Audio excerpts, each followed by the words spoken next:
I stood there staring at four black garbage bags lined up outside our family gate, my entire life packed away like trash waiting for pickup. Mom stood behind the iron bars with Marcus and Sarah flanking her like bodyguards. Her voice cut through the Ohio morning air, sharp and final. "You're 25, get out now." Something inside me should have broken. Instead, I smiled, not the bitter kind, but genuinely peaceful. I walked to my Honda, tossed the bags in the trunk, and drove away without looking back.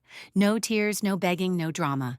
Before I share what happened next, let me know where you are watching from in the comments below. Hit that like button if you have ever felt like the outsider in your own family, and subscribe because this story has a twist that will leave you speechless. Trust me, you will want to hear how this all played out when my phone started buzzing 6 months later with 60 desperate messages from the same woman who just threw me out like garbage. Most families have their dynamics, but ours was never what you would call normal. Growing up in suburban Ohio, I was the youngest of three kids, and from day one, it was crystal clear where everyone stood in the family hierarchy. Marcus, my 32-year-old brother, was the golden child, a successful lawyer with his own practice downtown, married to a judge's daughter living in a house that could fit three families. Mom would light up whenever his name came into conversation, bragging to neighbors about her son, the attorney.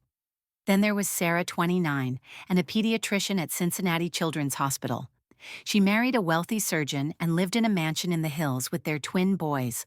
Mom kept their wedding photo prominently displayed on the mantle right next to Marcus's law school graduation picture. Perfect children living perfect lives, at least from the outside. And then there was me. Zoe, 25, graphic designer freelancer and perpetual disappointment. While my siblings chose prestigious careers that Mom could boast about at church socials, I followed my passion for art. Big mistake, according to Linda Walsh, my mother. She was a retired elementary school teacher who believed success was measured only in salary figures and social status. Dad died when I was 16, leaving behind our family home and a decent savings account. But he also left behind a widow who channeled all her unfulfilled ambitions through her children. The problem was, only two of us were cooperating with her vision. From childhood, the differences were obvious. While Marcus excelled in debate club and Sarah dominated science fairs. I spent hours drawing in sketchbooks and painting in the basement. Mom would find me covered in charcoal dust and sigh deeply. "Why cannot you be more like Marcus and Sarah?" became her favorite question. No matter what I accomplished, it never measured up to their achievements. College was another battleground. When I announced my intention to major in visual arts, Mom called it a waste of money and time. She refused to help with tuition unless I switched to business or education. I took out student loans instead, working part-time at a campus coffee shop to pay for supplies and living expenses. Meanwhile, she proudly funded Marcus's law school and Sarah's medical education without question. After graduation, I moved back home temporarily to save money and build my freelance client base. I contributed to household expenses, paying for groceries, utilities, and even covering property taxes when Mom's budget got tight. But none of that mattered. In her eyes, I was still the failure living in her basement, while my siblings were out conquering the world. The family dinners were the worst part. Every Sunday, Marcus and Sarah would visit with their perfect families, and Mom would parade them around like trophies. She would detail their latest accomplishments to anyone who would listen, then introduce me as still figuring her life out. The condescending tone and dismissive wave of her hand became familiar gestures I learned to ignore. Last week's dinner was different, though. Mom had invited the Hendersons, our longtime neighbors, over to meet Marcus's new law partner. The conversation flowed around the dining table as Mom regaled our guests with stories of her successful children. When Mrs. Henderson politely asked about me, Mom's response made my stomach drop. "Oh, she's still trying to figure her life out. Some people are late bloomers, I suppose." I was standing right there serving dessert invisible in my own home.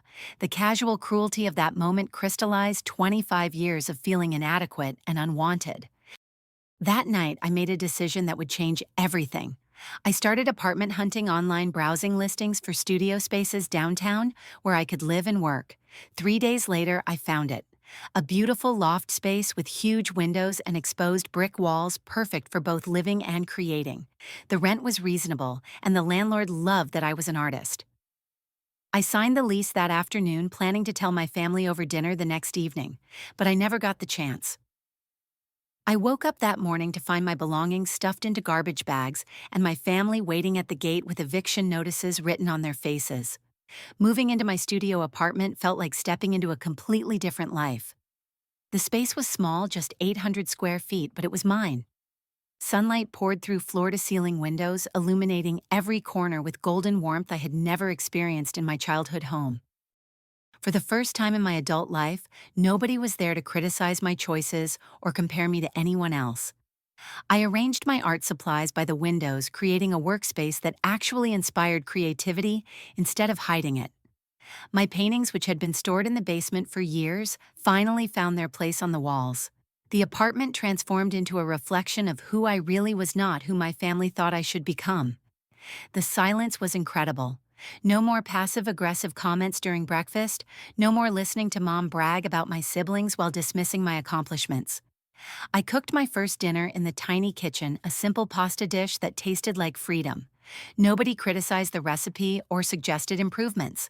I ate it slowly, savoring both the food and the peace. Within days, something unexpected happened to my work. Without the constant stress and negativity of home, my creativity exploded. Ideas flowed faster than I could capture them. My portfolio, which had been stagnant for months, suddenly burst with new designs that were bold, confident, and uniquely mine. A local startup reached out through my online portfolio needing a complete brand identity package. The owner, a young entrepreneur named Jake, loved my aesthetic and gave me complete creative freedom. The project was exactly what I needed to showcase my skills. I threw myself into the work, designing everything from logos to business cards to website graphics. When Jake saw the final designs, his reaction was immediate and overwhelming. "This is exactly what we envisioned, but better than we could have imagined," he said. "The brand identity I created perfectly captured their company's innovative spirit while maintaining professional credibility." More importantly, Jake was so impressed that he started recommending me to other business owners in his network. Word spread quickly through the startup community. Within 2 months, I had more work than I could handle. Small businesses, tech companies, and even established corporations started reaching out for design services. My rates doubled, then tripled as demand increased. The financial stress that had kept me living at home evaporated almost overnight. My online presence grew organically. Design blogs started featuring my work, and social media posts about my projects went viral. Art directors from major companies began following my accounts, commenting on my posts, and sharing my designs with their networks. The validation felt incredible, but more importantly, the work itself was fulfilling in ways I had never experienced. One particularly busy afternoon, I was editing designs at my usual coffee shop downtown when a camera flash caught my attention. A man with professional photography equipment was capturing the afternoon light streaming through the windows. His focus and technical skill were immediately apparent, and I found myself watching him work instead of concentrating on my laptop screen. During a break in his shooting, he approached my table. "I hope you do not mind the interruption, but I noticed you have been working on some really interesting designs. I am Daniel, by the way." His smile was genuine, and his appreciation for visual art was obvious from our first conversation. Daniel turned out to be a freelance photographer specializing in weddings and travel photography. His portfolio was stunning, filled with images that captured authentic emotions and genuine moments. We discovered we had similar journeys as creative professionals, both choosing passion over conventional career paths, both understanding the challenges and rewards of freelance life. Our relationship developed naturally over shared coffee breaks and collaborations. Daniel needed graphic design work for his photography business, and I needed professional photos for my portfolio website. Working together felt effortless, like we understood each other's creative process intuitively. What struck me most about Daniel was how he saw my work. He never questioned my career choice or suggested I should be doing something more practical. Instead, he encouraged my boldest ideas and celebrated my successes as if they were his own. For the first time, I experienced what it felt like to have someone believe in my dreams without reservation. 4 months after we met, Daniel proposed during a sunset photography session at our favorite park. The ring was simple and perfect, and his proposal was heartfelt and authentic. "I want to create a life together where we both can pursue our passions and support each other's dreams," he said. It was everything I had never dared to hope for. Around the same time, my career reached another milestone.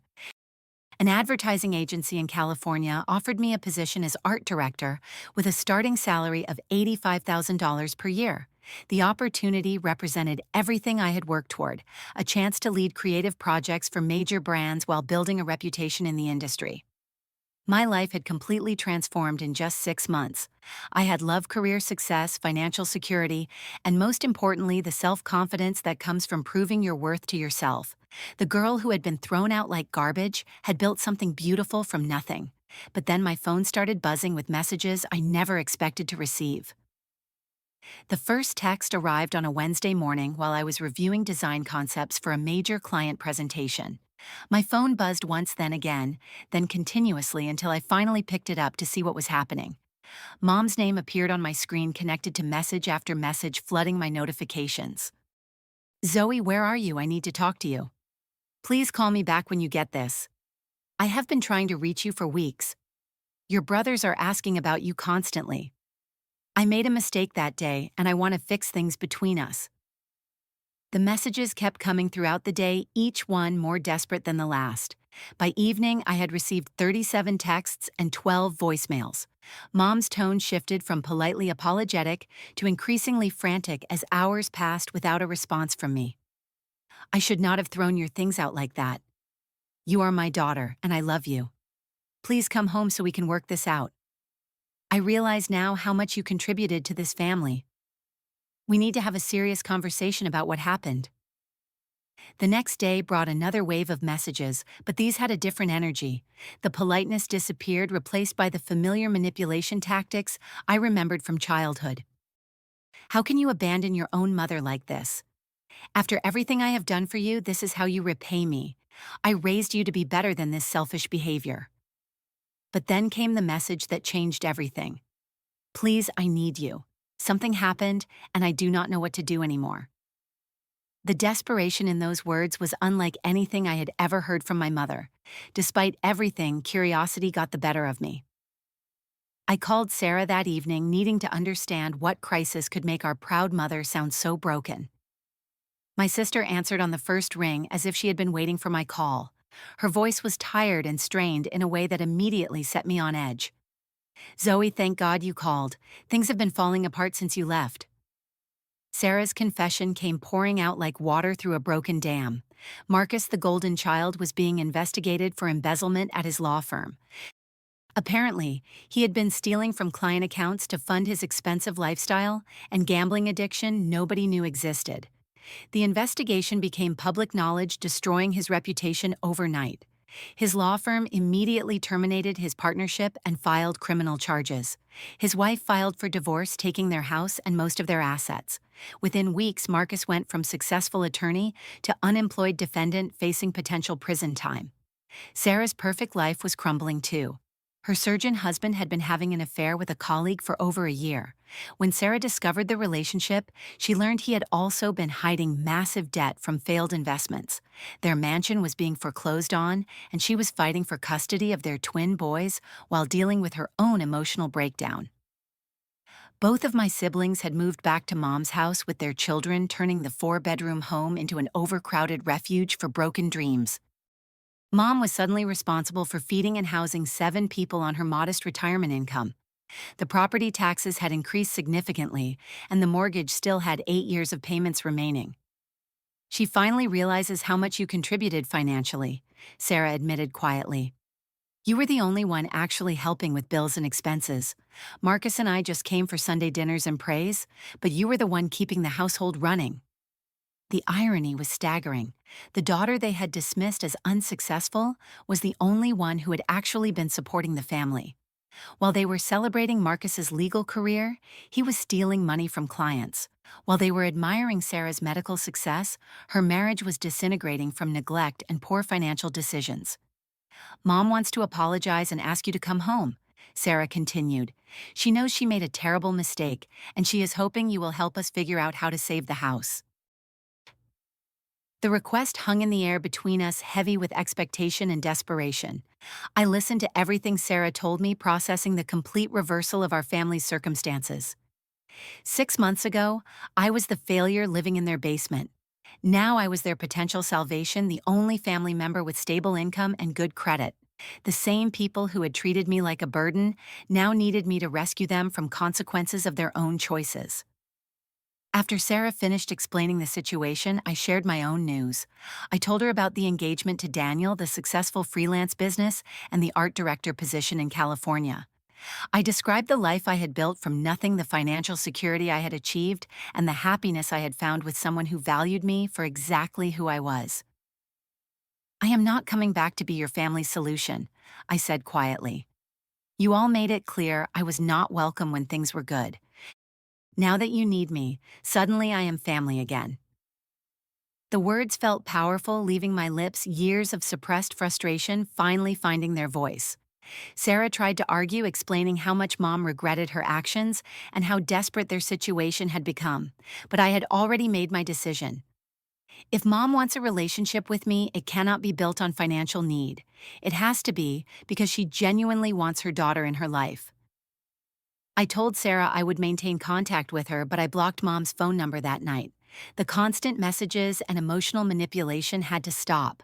I refused to be guilted into solving problems that my family had created through their own poor choices and treatment of me. Planning a cross-country move while building a new career should have been stressful, but everything felt like it was falling into perfect place. Daniel and I spent weekends exploring San Francisco neighborhoods, looking for the perfect apartment to start our life together. We found a beautiful two-bedroom place in the Mission District with huge windows and enough space for both of our creative work. The transition to my new job as art director exceeded every expectation I had. The agency welcomed me with respect and excitement, treating me as a valued team member from day one. My colleagues appreciated my fresh perspective and innovative ideas, creating an environment where my creativity could flourish without judgment or comparison. Working on major brand campaigns for national companies was incredibly fulfilling. I was finally using my skills at the level I had always believed possible, leading creative teams and making decisions that impacted how millions of people would see these brands. The salary was more money than I had ever imagined earning, providing financial security that felt almost surreal after years of struggling.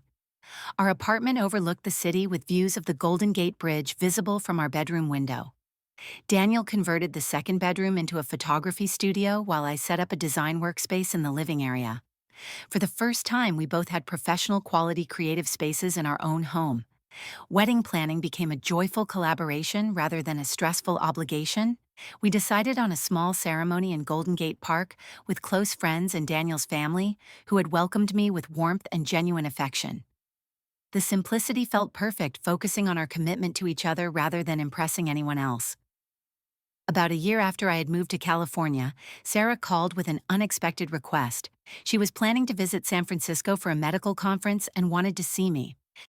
Despite everything that had happened, I agreed to meet her for dinner, curious about how our family situation had evolved.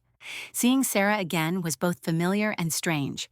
She looked exhausted, older than her 29 years, but there was also a sense of relief in her demeanor that had not been there before. Over dinner, she updated me on the family situation with surprising honesty about her own mistakes and growth. Marcus had pleaded guilty to embezzlement charges and received probation along with financial restitution requirements. He was working as a paralegal while slowly rebuilding his career and dealing with his gambling addiction through therapy. His ex-wife had allowed limited visitation with their children, and he was living in a small apartment downtown, finally taking responsibility for his actions. Sarah herself had finalized her divorce and moved into a townhouse near the hospital with her boys. She was slowly rebuilding her financial stability while focusing on being a single mother. I realize now how much I took for granted, she said. The perfect life I thought I had was built on lies and debt.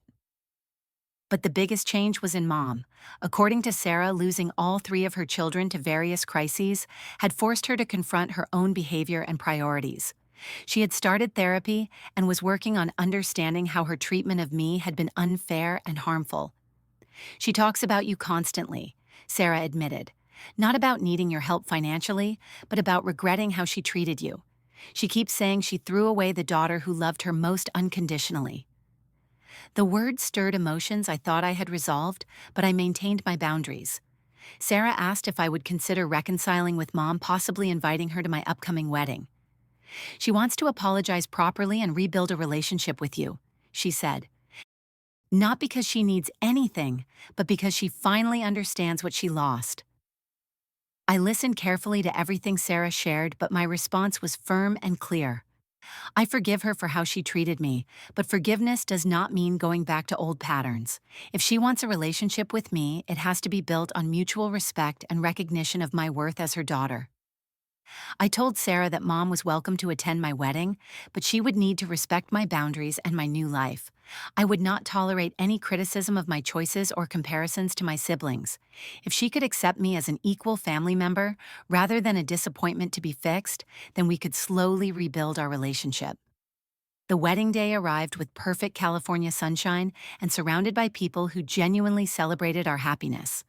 Daniel's family treated me like their own daughter, and our friends created an atmosphere of pure joy and support. It was everything a wedding should be: focused on love rather than obligation or family drama. Mom did not attend the ceremony. Instead, she sent a heartfelt card with a generous check and a letter apologizing for missing such an important day. "I know I need to earn the right to be part of your life again," she wrote. "I am working on becoming the mother you deserve to have all along."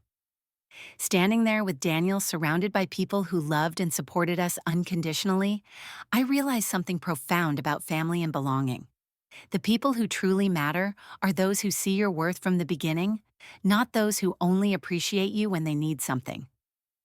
6 months later, I am living a life I could never have imagined when I was standing at that gate with my belongings in garbage bags.